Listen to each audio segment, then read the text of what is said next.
Kad nav jāuztur vecāki?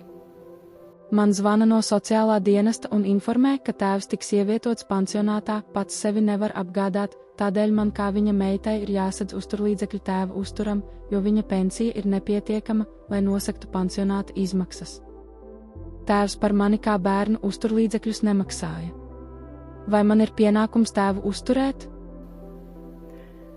Jums ir jāvēršas tiesā ar attiecīgu prasību. Tiesa vērtēs, vai jums ir vai nav pienākums uzturēt tēvu. Dažkārt ir dzirdēts apgalvojums, ka pats bērns tiesā nevarot vērsties, tikai vecāks varot celt šādu prasību tiesā pret bērnu par uzturlīdzekļu piedziņu.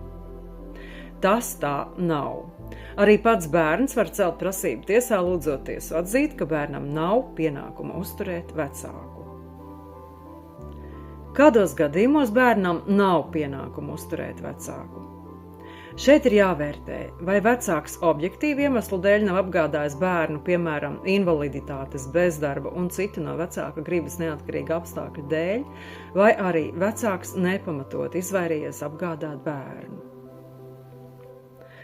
Pienākums bērniem apgādāt vecākus ir tikai tad, ja viņi paši nespēj sevi nodrošināt un apgādāt.